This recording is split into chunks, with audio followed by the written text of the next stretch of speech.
ترجمہ کیا ہے وہ سنیں۔ آپ فرماتے ہیں کہ یعنی خباثت سے تو نے مجھے ایذا دی ہے، پس اگر تو اب رسوائی سے ہلاک نہ ہوا تو میں اپنے دعوے میں سچا نہ ٹھہروں گا، اے سرکش انسان۔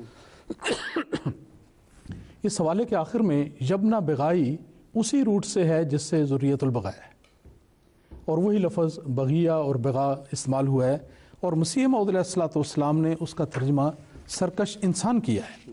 یہ کہاں سے میں نے لیا، یہ میں حوالہ دیتا ہوں۔ یہ 17 فروری 1907 کی مجلس عرفان حضرت مسیح موعود علیہ الصلوۃ والسلام کی ہے، جو ملفوظات جلد 9 صفحہ 196 تا 198 میں درج ہے، اور اس میں آپ نے یہ الفاظ بیان فرمائے، اور یہ الحکم رسالے میں اسی وقت مسیح موعود علیہ السلام کی زندگی میں یہ چیز شائع ہو گئی، تو اس سے یہ بھی پتہ لگ گیا کہ مسیح موعود علیہ السلام نے جو فرمایا وہ آپ کی زندگی میں شائع ہوا، آپ کے علم میں تھا، اور آپ کی تائید اس ترجمے کو حاصل ہے۔ اب سیدھی سادی بات ہے کہ جو کلام مسیح موعود علیہ السلام نے خود بیان فرمایا اس کے مخالف کو بیان کرنا یہ نہ عقل اجازت دیتی ہے، نہ ایمان اجازت دیتا ہے، نہ دیانت، نہ شرافت۔ اور پھر یہ بھی بات یاد رکھنی چاہیے کہ ہمیشہ ہر چیز کا کچھ سیاق و سباق ہوتا ہے۔ سیاق کلام سے ہٹ کر جب کسی مفہوم کو لے لیا جائے تو ہمیشہ اس کو غلط قرار دیا جاتا ہے۔ یہ کس مضمون میں مسیح موعود علیہ السلام نے فرمایا، اس کا میں نے پہلے ذکر کیا تھا، وہ میں ذکر کرتا ہوں۔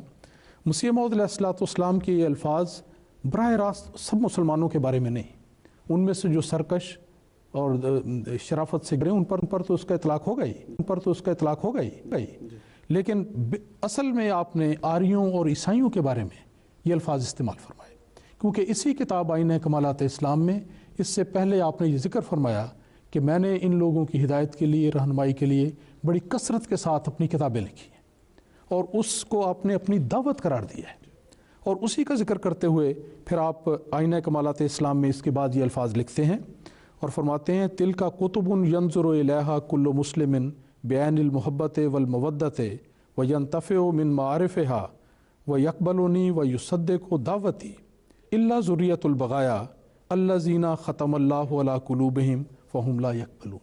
یہ پورے الفاظ ہیں جس کا ترجمہ مسیح موعود علیہ السلام کے الفاظ ہی میں کرنا چاہیے، اور آپ نے ذکر فرمایا کہ میں نے آریوں اور عیسائیوں کے لیے اپنی کتابیں لکھی۔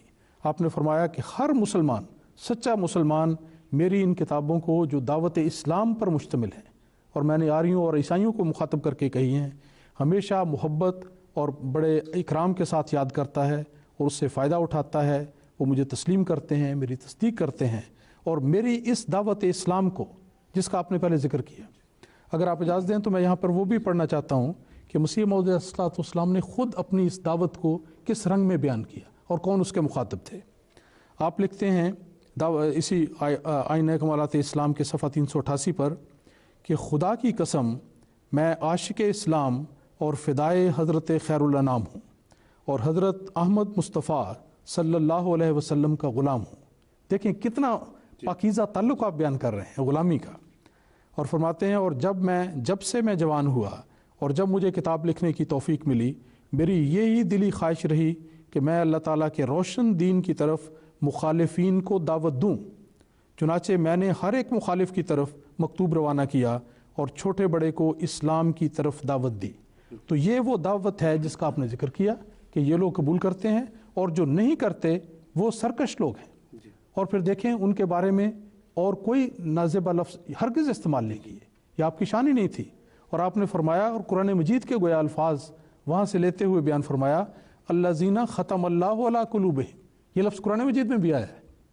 تو فرمایا کہ یہ وہ لوگ ہیں جن کے دلوں پر اللہ تعالیٰ نے گویا مہر لگا دی اور وہ مجھے قبول نہیں کرتے۔ یہاں پہ یہ بات بھی یاد رکھنے والی ہے کہ یہ نہ کوئی سمجھے کہ آریوں اور عیسائیوں کا ذکر ہو رہا ہے تو نعوذ باللہ ہم یہ سمجھتے ہیں کہ وہ فاحشہ عورتوں کے اولاد ہیں۔ ہرگز نہیں، ہمارے یہ طریقے نہیں، وہ ترجمہ ہے ہی نہیں۔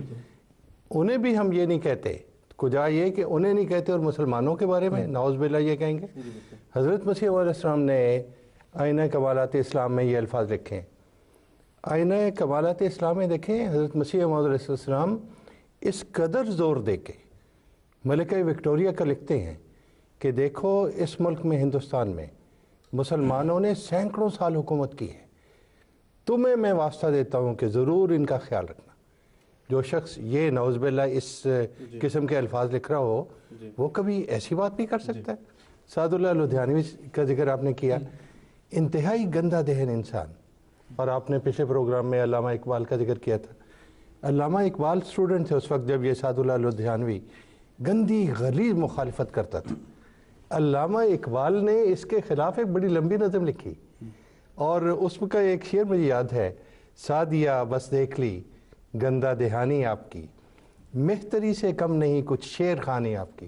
کہ یہ مہتر جمعدار جو ہوتے ہیں تمہاری تو یہ گندی غلیظ زبان. جی نہیں، آپس میں تو ایک دوسرے کو یہ مہتر ہی کہتے ہیں، لیکن جب آتی ہے بات احمدیوں کی تو اس پہ اللہ جانتا ہے کہ کیسے ان کا جو ہے وہ اتفاق ہو اس جاتا ہے. زمانے میں علامہ اقبال حضرت مسیح علیہ السلام کے بارے میں اور جماعت احمدیہ کے بارے میں نہایت اعلیٰ خیالات، یہاں تک کہتے تھے اور بعد میں بھی انہوں نے یہ لکھا کہ ٹھیٹھ اسلامی سیرت کا نمونہ اگر کسی نے دیکھنا ہو تو جماعت احمدیہ کو دیکھے. جی بالکل. آخر میں یہ ضرور اس سلسلے میں ایک دفعہ پھر ذکر کروں گا کہ مسیح موعود علیہ السلام نے اپنی اس کتاب میں آئینہ کمالات اسلام میں، جس میں یہ حوالے دونوں نے بیان کیے ہیں، متعدد جگہ پر مسلمانوں کو بہت اچھے الفاظ سے یاد کیا اور ہمیشہ ان کی تعریف کی ہے. مثلا اسی کتاب میں آپ نے مسلمانوں کو مسلمانوں کی اولاد لکھا ہے ایک جگہ اسلام کے شرفاء کی ذریت قرار دیا ہے. تو ظاہر بات ہے کہ جب اسلام کے شرفاء کی ذریت قرار دیا جا رہا ہے تو اس کتاب میں نعوذ باللہ اس قسم کے لفظ تو ہو ہی نہیں سکتے. اور جیسا پہلے میں ثابت کر چکا ہوں کہ اس الفاظ کے جو صحیح ترجمہ ہے، جس کی تائید لغت سے بھی ہے، مسیح موعود علیہ السلام کی اپنی تحریر سے بھی ہے، وہ ہرگز وہ مفہوم نہیں دیتی جو مخالفین ان الفاظ کی طرف منسوب کرنے کی کوشش کرتے ہیں. ایک سیدھا سادہ بیان تھا، اس کو بناتے ہیں. مجھے تو ہمیشہ اس کا پہلے بھی میں ذکر کر چکا ہوں، مجھے حیرت ہوتی ہے کہ ایک اچھا ترجمہ موجود ہے، اس ترجمے کو لینے کی بجائے کیوں اپنے لیے اس قسم کے نازیبا سخت کراہت والے الفاظ انتخاب کر کے پھر لوگوں کو اکسانے کی کوشش کرتے ہیں. اس میں سوائے بدنیتی کے اور لوگوں کو اشتعال دلا کر گمراہی کی طرف بڑھانے کے اور کیا کوشش ہو سکتی ہے. جی جزاک اللہ، بہت بہت شکریہ.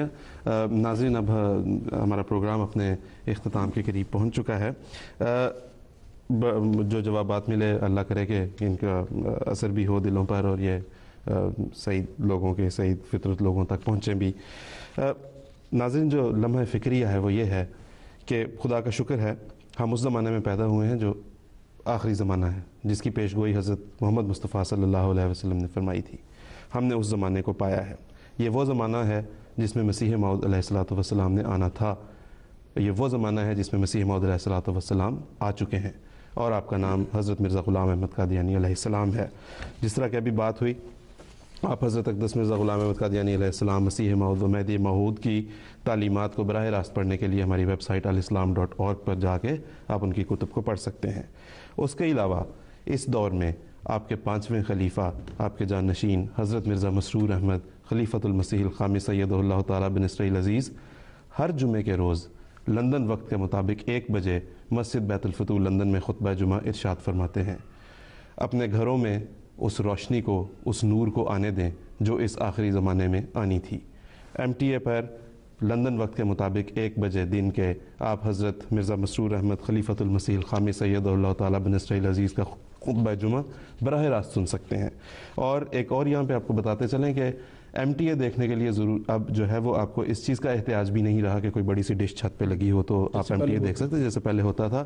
اب تو اس قدر آسان ہے کہ اگر آپ کے پاس انٹرنیٹ ہے، جو آج کل ہر دوسرے گھر میں ہے، تو www.mta.tv پہ جائیں تو آپ MTA کی براہ راست نشریات دیکھ سکتے ہیں.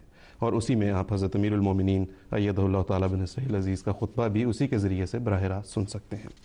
اور آپ کو دوبارہ یاد دلاتے چلیں، آپ ہم سے کوئی سوال پوچھنا چاہتے ہیں، ہمارا ای میل ایڈریس ہے quest@mta.tv.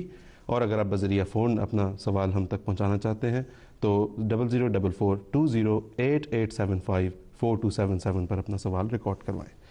اس کے ساتھ ہی ناظرین ہمارا پروگرام اپنے اختتام کو پہنچتا ہے. امام صاحب، محترم لائق طاہر صاحب، داؤد صاحب، آپ کا بہت بہت شکریہ. ناظرین اجازت دیجیے. السلام علیکم ورحمۃ اللہ وبرکاتہ.